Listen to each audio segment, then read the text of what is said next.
Hello दोस्तों, नमस्कार। Success Uttarakhand की इस एजुकेशन प्लेटफॉर्म पर आपका एक बार पुनः स्वागत। तो दोस्तों, हम यहाँ पर पढ़ रहे थे प्राचीन भारत, जिसमें हमारा चल रहा था गुप्त काल यानी गुप्त साम्राज्य आपका, जो हम यहाँ पर डिस्कस कर रहे थे लास्ट वीडियो में।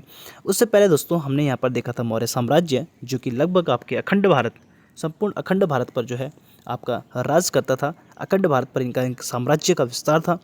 उसके बाद दोस्तों जैसे ही मौर्य काल का अंत होता है, यानी मौर्य साम्राज्य का अंत होता है, उसके बाद कई और राजा यहाँ पर होते हैं जिनका यहाँ पर बहुत ज़्यादा अस्तित्व नहीं रहता है, या बहुत ज़्यादा शक्तिशाली वो नहीं रहते हैं। इसलिए राज्य जो है अलग अलग टुकड़ों में बंट जाता है, और सभी राजा जो है अलग अलग अपने आप को स्वतंत्र, कुछ राजा जो है अपने आप को स्वतंत्र घोषित कर देते हैं।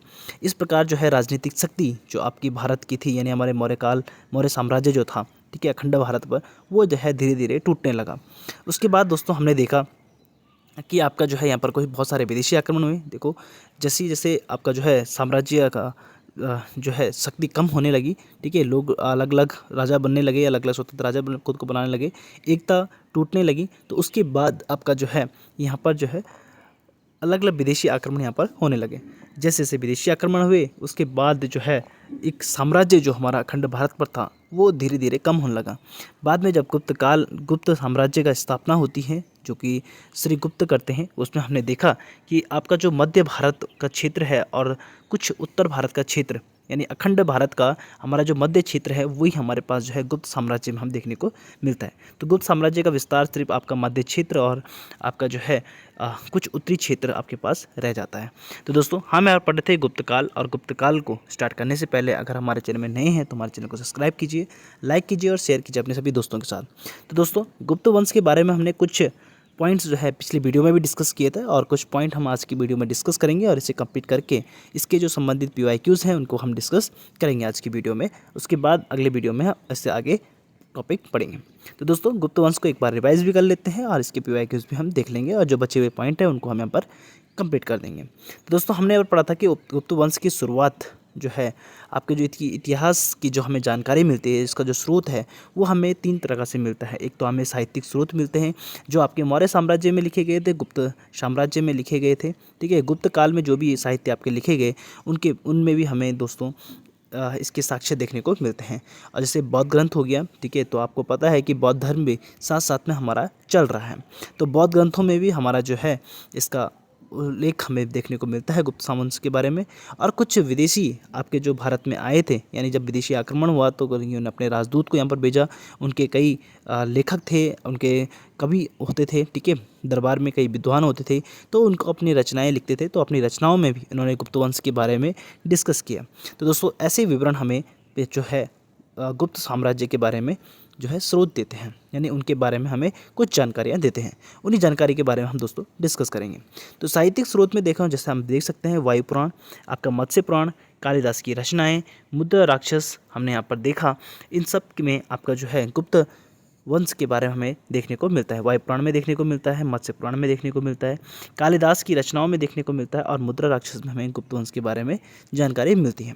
बौद्ध ग्रंथ की बात करें दोस्तों, तो आर्य मंजूश्री, मूल कल्प और वसुबंध चरित, इन तीनों ग्रंथों में हमें जो है गुप्त वंश के बारे में जानकारी मिलती है। तो दोस्तों, आपको ध्यान रखना है कि निम्न में से कौन से बौद्ध ग्रंथ से हमें गुप्त वंश की जानकारी नहीं मिलती है। तो आपके पास 3 ऑप्शन दे देगा, एक चौथा ऑप्शन दे देगा, तो आपको चौथा ऑप्शन टिक करना है। तो आपको ध्यान रखना है दोस्तों कि बौद्ध ग्रंथ कौन कौन से आपके आर्य मंजूश्री, मूल कल्प और वसुबंध चरित। विदेशी विवरण के बारे में बात करें दोस्तों, तो गुप्त काल में हमें 3 यहाँ पर देखने को मिलते हैं जो आपका जो है विदेशी यात्री भारत में आए थे। जैसे फाहियान हो गया, वैनसांग हो गया और अलबरूनी, ठीक है। ये इन्होंने क्या है भारत की यात्रा की थी जब गुप्त वंश चल रहा था, ठीक है, गुप्त काल में। ऐसा माना जाता है कि गुप्त वंश के संस्थापक कुषाण शासकों के सामंत थे। हम कह सकते हैं कि जो कुषाण शासक थे, यानी आपका जो इसमें हमें कनिष्क के बारे में पढ़ा था, तो उन्हीं के ये समकालीन थे, क्योंकि गुप्त काल जो है बहुत पहले से शुरू हो गया था गुप्त वंश, ठीक है। तो इसके संस्थापक कौन हुए? श्रीगुप्त हुए। उसके बाद जो अंतिम राजा इसका था, उसको किसने मारा? आपका चंद्रगुप्त प्रथम ने मारा, ठीक है। किसके? अंतिम कुषाण शासक था, उसका अंत किसने किया? चंद्रगुप्त प्रथम ने किया। इसलिए इसको क्या है, वास्तविक संस्थापक किसे माना जाता है? चंद्रगुप्त प्रथम को माना जाता है। परंतु अगर कहें कि गुप्त वंश का संस्थापक कौन है दोस्तों, तो आपको ध्यान रखना है श्रीगुप्त। कौन है? श्रीगुप्त आपका जो है गुप्त वंश के संस्थापक हैं, ठीक है। तो आपको ध्यान रखना दोस्तों, श्रीगुप्त गुप्त वंश का संस्थापक माना जाता है। 240 ईस्वी में गुप्त वंश की स्थापना, 240 से 280 ईस्वी तक इन्होंने यहाँ पर शासन किया और इन्होंने महाराजा की उपाधि धारण की थी। उसके बाद इनका पुत्र होता है घटोत्कच, जिसने अपने को उत्तराधिकारी बना किसका, श्रीगुप्त का, ठीक है। उसके बाद इसने भी महाराजा की उपाधि धारण की, परंतु चंद्रगुप्त प्रथम ने जो है ये एक गुप्त वंश का प्रथम महत्वपूर्ण राजा था जिसने महाराजा धीराज की उपाधि धारण की। तो मैंने आपको बताया कि भारत में जो कनिष्क का यहाँ पर कुषाण वंश का शासक चल रहा था, तो कुषाण वंश को इसने क्या कर दिया था, इसका अंत कर दिया था, ठीक है। तो अंतिम कुषाण शासक बचा, उसका इसने क्या कर दिया था, अंत कर दिया था। उसके बाद चंद्रगुप्त प्रथम जो है इसने अपने आप को महाराजा धीराज की उपाधि धारण कर ली। चंद्रगुप्त प्रथम ने लिच्छवी की राजकुमारी कुमार देवी से विवाह किया था और अपने विवाह के बाद चंद्रगुप्त प्रथम ने 319 ईस्वी में गुप्त संवत की शुरुआत की। तो क्या किया इसने, गुप्त संवत की शुरुआत की 319 ईस्वी में। और इन्होंने किससे विवाह किया था, लिच्छवी की राजकुमारी कुमार देवी से। किससे, कुमार देवी से इन्होंने विवाह किया था। तो दोस्तों आपको ध्यान रखना है। उसके बाद दोस्तों हम देखते हैं, उसके बाद अगला शासक होता है समुद्रगुप्त। चंद्रगुप्त द्वितीय के बाद कौन होता है, समुद्रगुप्त। यह कुमार देवी का पुत्र था। इन्होंने लिच्छवी दोहित्र कहता था, क्या कहता है, इन्हें लिच्छवी दोहित्र कहा जाता था। समुद्रगुप्त की नीतियाँ आक्रामक और विस्तारवादी होती थी। आर्यवर्त उत्तर भारत के 9 राज्यों को जीतकर इसने अपने साम्राज्य को मिला लिया था। दक्षिणावर्त दक्षिण भारत के 12 राज्यों को इसने पराजित किया और उन पर विजय प्राप्त करके ऐसे भारत का नेपोलियन कहा जाता है, ठीक है। तो इसलिए समुद्रगुप्त को क्या है, भारत का नेपोलियन कहा गया, क्योंकि इसने क्या किया, आपके उत्तर भारत के 9 राज्य और दक्षिण भारत के 12 राज्यों को इसने पराजित किया और अपने साम्राज्य का विस्तार किया था। और इसकी जो नीतियाँ थी वो बहुत ही आक्रामक थी और विस्तारवादी थी, इसलिए इसको क्या है, भारत का नेपोलियन कहा गया, ठीक है। इतिहास में इसको क्या कहा जाए, भारत का नेपोलियन कहा जाता है। तो आपसे पूछा जाए कि भारत का नेपोलियन किसे कहा जाता है, तो समुद्रगुप्त को आपका भारत का नेपोलियन कहा जाता है। दोस्तों आपको ध्यान रखना है। समुद्रगुप्त के दरबारी कवि कौन थे, हरिसेन। कौन थे, हरिसेन। तो ये समुद्रगुप्त के दरबारी कवि थे जिन्होंने इलाहाबाद प्रस्तुति की रचना की थी। तो आपसे पूछा जाए दोस्तों कि इलाहाबाद प्रस्तुति की रचना किसने की थी, तो हरिसेन ने की थी। किसने, हरिसेन। और हरिसेन कौन था, आपका समुद्रगुप्त का दरबारी कवि था। तो आपसे पूछा जाए कि अगर इलाहाबाद की प्रशस्ति की रचना किसके शासनकाल में हुई थी, तो आपको दोस्तों ध्यान रखना है, समुद्रगुप्त के शासनकाल में आपकी जो है इलाहाबाद प्रशस्ति का निर्माण किया गया। तो यह इलाहाबाद प्रस्तुति की रचना की गई थी, वो किसके द्वारा की गई थी, हरिसेन के द्वारा। किसके, हरिसेन के द्वारा की गई थी। समुद्रगुप्त संगीत प्रेमी था, ऐसा अनुमान लगाया जाता है, क्योंकि इसके शासन के दौरान चलाए गए सिक्कों पर उसकी वीणा बजाते हुए चित्र यहाँ पर देखने को मिलते हैं, ठीक है। तो वीणा बजाते हुए चित्र इसमें देखने को मिलते हैं, जो भी उन्होंने उस समय मुद्रा चलाई थी, यानी उससे जो सिक्का थी उनमें के वीणा बजाते हुए मुद्राएं देखने को मिली है। इसलिए कहा जा सकता है कि समुद्रगुप्त क्या है, संगीत प्रेमी थे। इस फोटो में आप देख सकते हो किस तरीके से इनके पास वीणा है और वाद्य यंत्र इनके पास हैं। उसके बाद दोस्तों अगला शासक होता है रामगुप्त, जिसमें हमने पढ़ा कि रामगुप्त अगला शासक बनता है, परंतु ये अयोग्य होता है। फिर चंद्रगुप्त द्वितीय अगला शासक बनता है, चंद्रगुप्त द्वितीय बना और इसने मालवा और गुजरात के शक शासकों को पराजित किया और शक विजय के उपलक्ष्य में इन्होंने क्या किया, विक्रमादित्य की उपाधि धारण की थी। तो आपसे पूछा जाए कि विक्रमादित्य की उपाधि किसने धारण की थी, तो चंद्रगुप्त द्वितीय ने। इन्हें आपसे पूछा जाए कि गुप्त साम्राज्य में या गुप्त काल में आपका विक्रमादित्य की उपाधि किसने धारण की थी, तो चंद्रगुप्त द्वितीय ने की थी, ठीक है। तो इसे विक्रमादित्य की उपाधि कब धारण की थी इसने, जब इसने शकों को हरा दिया था, यानी शक शासकों को पराजित कर दिया था। तो शक विजय के उपलक्ष्य में इसने क्या किया, विक्रमादित्य की उपाधि धारण की थी। हमने भाई शक वंश पढ़ा, शक वंश में हमने कुषाण वंश भी यहाँ पर देखने को मिला था। तो जब इन्होंने शक वंश को पूर्णतः समाप्त कर लिया था, तो उसके बाद इन्होंने विक्रमादित्य की उपाधि धारण की। यह गुप्त साम्राज्य का पहला शासक था जिसने चांदी के सिक्के चलवाए थे। क्या इसने, चांदी के सिक्के चलवाए थे। चंद्रगुप्त द्वितीय के महारोली स्तंभ, लोह स्तंभ से ज्ञात होता है कि इसने बंगाल पर भी विजय प्राप्त की थी। तो एक महारोली लोह स्तंभ आपको देखने को मिलता है बंगाल में, जो कि आपका चंद्रगुप्त द्वितीय का है, और इससे पता चलता है कि इसने क्या है, बंगाल पर भी विजय प्राप्त की थी। चंद्रगुप्त द्वितीय के समय ही चीनी यात्री फाहियान भारत आया था। दोस्तों आपको ध्यान रखना है कि चीनी यात्री फाहियान किसके शासनकाल में भारत आया था, तो चंद्रगुप्त द्वितीय के समय में ही चीनी यात्री फाहियान भारत आया था। तो याद दे सकते हो, लोह स्तंभ है, ठीक है, महारौली का लोह स्तंभ, और इसमें हमें चंद्रगुप्त के उल्लेख देखने को मिलता है। अगला शासक होता है कुमारगुप्त प्रथम।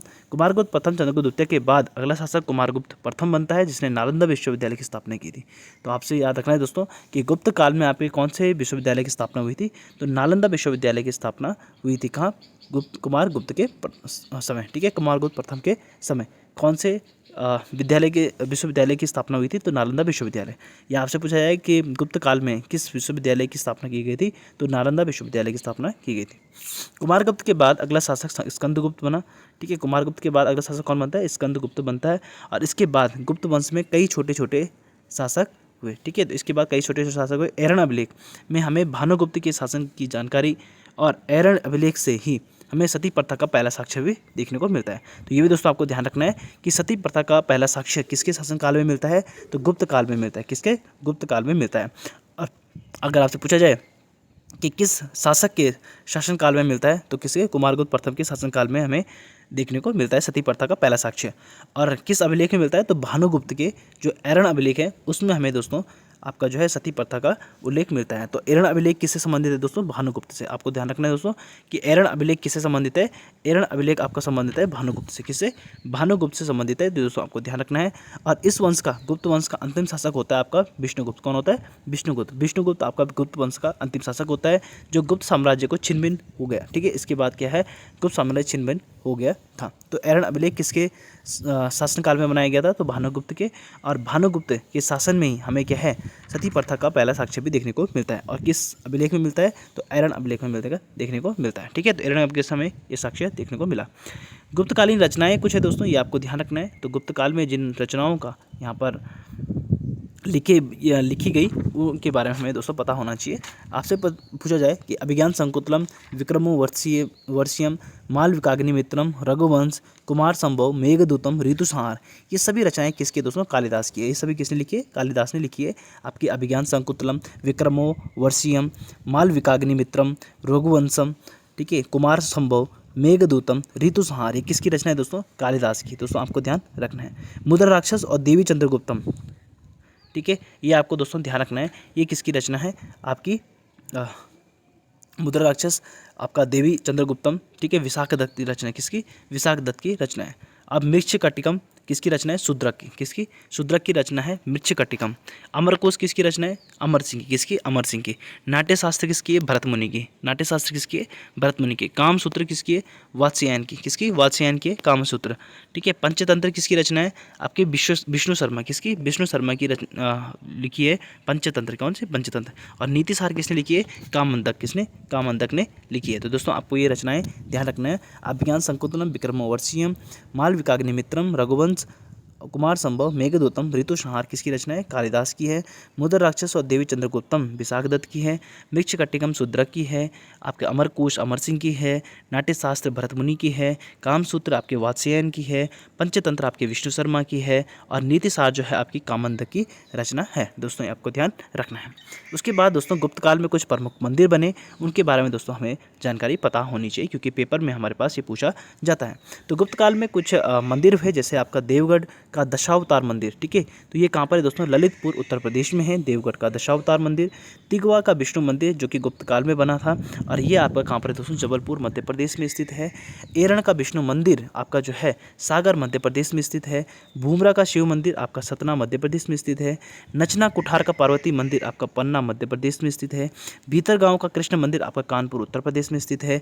नागोद का शिव मंदिर आपका सतना मध्य प्रदेश में स्थित है। तो दोस्तों आपको ये ध्यान रखना है कि गुप्त काल में कुछ प्रमुख मंदिर बने, जैसे देवगढ़ का दशावतार मंदिर, तिगवा का विष्णु मंदिर, एरण का विष्णु मंदिर, भूमरा का शिव मंदिर, नचना कुठार का पार्वती मंदिर, भीतर गांव का कृष्णा मंदिर, नागोद का शिव मंदिर दोस्तों आपका गुप्त काल में बना था। ये कहाँ पर वर्तमान स्थिति में है दोस्तों? ये भी आपसे क्वेश्चन में बनता है कि आपसे पूछा जाए कि देवगढ़ का दशावतार मंदिर कहाँ पर स्थित है, तो उत्तर प्रदेश के ललितपुर में स्थित है। तिगवा का विष्णु मंदिर आपका मध्य प्रदेश के जबलपुर में स्थित है। और एरण का विष्णु मंदिर आपका कहाँ पर है? मध्य प्रदेश के सागर में स्थित है। भूमरा का शिव मंदिर आपका मध्य प्रदेश के सतना में स्थित है। नचना का कुठार का पार्वती मंदिर आपका मध्य प्रदेश के पन्ना में स्थित है। भीतर गांव का कृष्ण मंदिर आपका उत्तर प्रदेश के कानपुर में स्थित है। नागौद का शिव मंदिर दोस्तों आपका सतना मध्य प्रदेश के सतना में स्थित है। तो दोस्तों आपको ध्यान रखना है। आगे दोस्तों हम बात करते हैं कि यहाँ पर गुप्त काल में समाज और अर्थव्यवस्था किस प्रकार की थी। तो दोस्तों समाज और अर्थव्यवस्था की अगर हम बात करें तो गुप्तकालीन समाज जो है परंपरागत रूप से ब्राह्मण, क्षत्रिय, वैश्य और शूद्र 4 वर्गों में बटा हुआ था। तो यहाँ पर भी दोस्तों हमें जो है 4 वर्ग देखने को मिलते हैं, जैसे हमने ऋग्वेद में पढ़ा था। ठीक है, तो उत्तर वैदिक काल में जो है जैसे हमने देखा कि पहले जो ऋग्वेदिक काल है उसमें हमने देखा कि ब्राह्मण, क्षत्रिय, वैश्य और शूद्र काम के आधार पर बांटे गए। उसके हमने देखा कि उत्तर वैदिक काल में जो है ये सब चेंज हो गया था, और उसमें हमने देखा कि जन्म के आधार पर आपका जो है ये वर्ग बंटने लगे। तो गुप्त साम्राज्य में भी हमें यही देखने को मिलता है। तो यही 4 वर्ग हमें वहाँ पर भी देखने को मिलते हैं, ब्राह्मण, क्षत्रिय, वैश्य और शूद्र। तो दोस्तों ये विभाजित थे। गुप्त काल में बाल विवाह की प्रथा का बढ़ावा मिला, ठीक है। तो यहाँ पर बाल विवाह की प्रथा यहाँ पर प्रचलित थी गुप्त काल में, और इसका बढ़ावा हमें यहाँ पर देखने को मिलता है। और भानुगुप्त के जो ऐरण अभिलेख है, भानुगुप्त का जो ऐरण अभिलेख है, इसमें हमें सती प्रथा का पहला प्रमाण भी देखने को मिलता है। यानी यहाँ पर बाल विवाह की प्रथा भी थी और सती प्रथा सती प्रथा भी यहाँ पर प्रचलित थी कौन, गुप्त काल में, ठीक है दोस्तों। तो आपसे पूछा जाए कि सती प्रथा का पहला प्रमाण कहाँ से मिला है दोस्तों, तो किससे मिला है, ऐरण अभिलेख से। और ऐरण अभिलेख किसका है, भानुगुप्त। यानी गुप्त काल से ही हमें क्या है, सती प्रथा का पहला साक्ष्य देखने को मिलता है। गुप्तकालीन अर्थव्यवस्था की बात करें दोस्तों, तो गुप्तकालीन अर्थव्यवस्था का मुख्य आधार जो था वो कृषि था। क्या था, कृषि। तो कृषि यहाँ पर जो है इंपॉर्टेंट थी। तो गुप्तकालीन में अर्थव्यवस्था जो थी वो किससे चलती थी, कृषि से चलती थी। भू राजस्व ही राज्य की आय का मुख्य साधन था, और भू राजस्व कुल आय का 1/6 हिस्सा होता था, ठीक है। तो यहाँ पर क्या है, भू राजस्व लिया जाता था, यानी जो किसान है उनसे आपका कर लिया जाता था, जो कि भू राजस्व कुल आय का जितनी भी वो कमाएंगे उस खेत से, उसका 1/6 हिस्सा जो है उनको राजा को देना होता था। तो भू राजस्व कितना लिया जाता है, 1/6 हिस्सा लिया जाता था। तो आपसे पूछा जाता है कि गुप्त काल में भू राजस्व कितना लिया जाता था, या कुल आय का कितना हिस्सा होता था, तो 1/6 हिस्सा होता था। तो कुल आय का 1/6 हिस्सा लिया जाता था आपका जो है कर, ठीक है, किससे, भू राजस्व लिया जाता था। उसके बाद दोस्तों इसमें अन्य कर की बात करें तो यहाँ पर कुछ इंपॉर्टेंट कर रहे, ठीक है, जो आपका गुप्त काल में अपने जो है जनता पर लगाया जाता था। तो जैसे आपका विष्टि कर लगाया जाता था। तो विष्टि कर किस पर लगाया जाता था दोस्तों, विष्टि या बेगार या निःशुल्क श्रम था। क्या था, बेगार या निःशुल्क श्रम था, जिससे हम कुली बेगार, कुली बर्दाइश आपकी जो है उत्तराखंड के इतिहास में हम देखने को मिलता है। उसी प्रकार की जो है बेगार होती थी, बेगार मतलब होता है दिहाड़ी, ठीक है, मैं मजदूरी। तो उस समय जो है निःशुल्क श्रम किया जाता है, यानी मजदूरी नहीं दी जाती थी। तो ऐसा कर जो होता था विष्टि होता था, यानी उसमें आपको बेगार नहीं दिया जाएगा, आपको उस काम के लिए क्या करना है, राजा का सामान ढूंढना पड़ेगा या उनका कुछ काम करना पड़ेगा, या निःशुल्क श्रम आपको करना पड़ेगा, उसके लिए आपको कोई शुल्क नहीं दिया जाएगा। तो ये भी एक प्रकार क्या होता है, कष्ट कर होता था। क्या होता है, टैक्स होता था, कौन सा, विष्टि। दूसरा दोस्तों बलि कर होता था, जो कि गुप्त काल में धार्मिक कर होता है। क्या होता है, धार्मिक कर होता था। तो प्रत्येक धर्म में क्या होता था, बलि टैक्स दिया जाता है, यानी बलि किसी भी चीज़ की बलि दे सकते हैं, या बकरी की, या किसी भी प्रकार का हमने कुछ टैक्स दे दिया, धर्म में जो चीज़ मान्य होती थी उसके बारे में कर दिया जाता था, ठीक है। वायु और पानी के देवताओं की यहाँ पर क्या है, पूजा की जाती थी, ठीक है।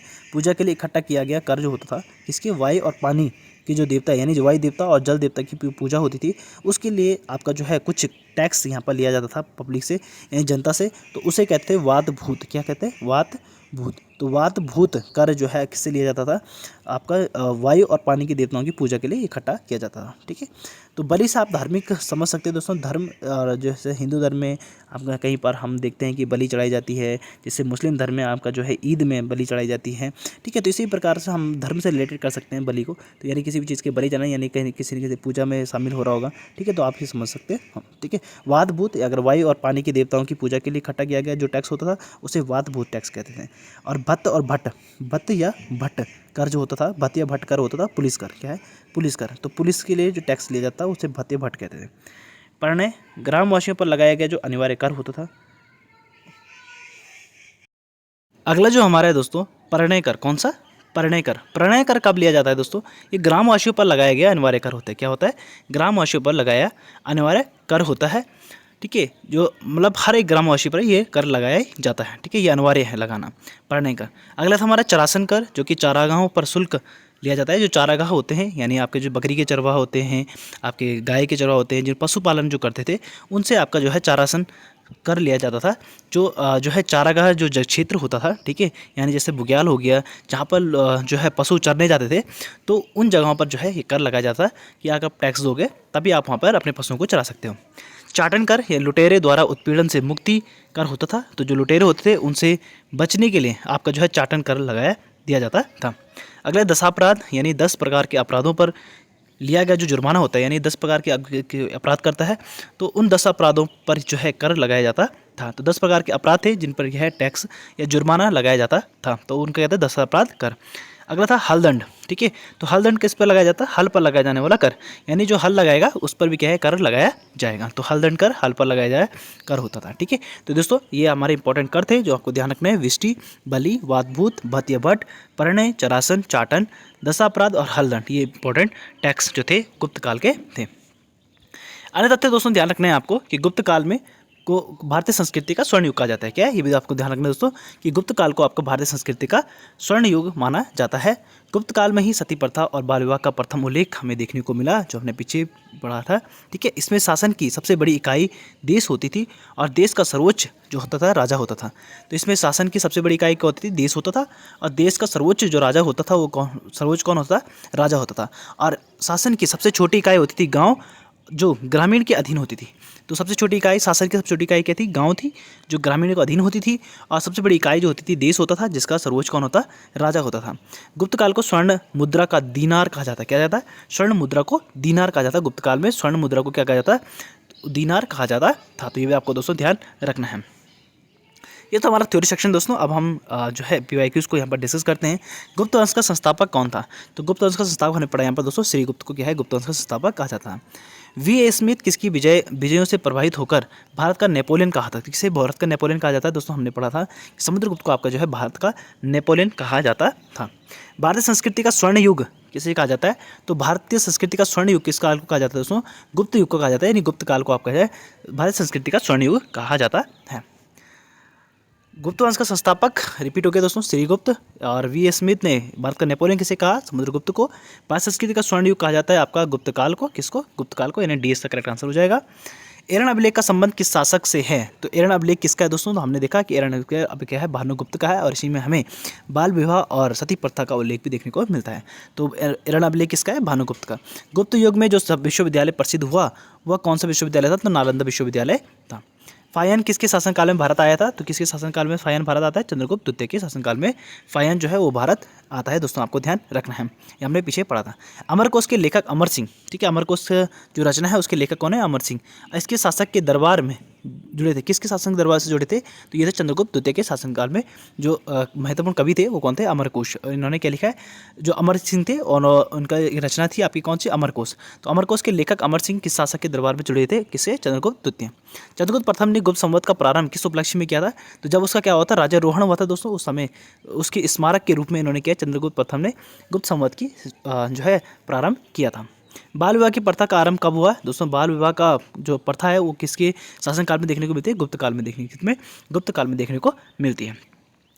तो ये तो तुम्हारे दोस्तों महत्वपूर्ण PYQs। और अगले वीडियो में हम देखेंगे दोस्तों दक्षिण भारत का इतिहास, जिसमें आपका जो है हम यहाँ पर देखेंगे दक्षिण भारत के इतिहास में 100 ईस्वी से 1200 ईस्वी तक का जो शासनकाल हमारा रहा दक्षिण भारत में, उसके इतिहास के बारे में दोस्तों हम अगले वीडियो में डिस्कस करेंगे, जिसमें हम देखेंगे 100 ईस्वी से 300 ईस्वी तक आपका यहाँ पर संगम काल रहता है, जिसमें हम पढ़ेंगे चेर, चोल और पांड्य वंश। किसमें? चेर, चोल और पांड्य वंश पढ़ेंगे। और उसके बाद 500 ईस्वी से 1200 ईस्वी तक हमारा दक्षिण भारत का राजवंश पढ़ेंगे।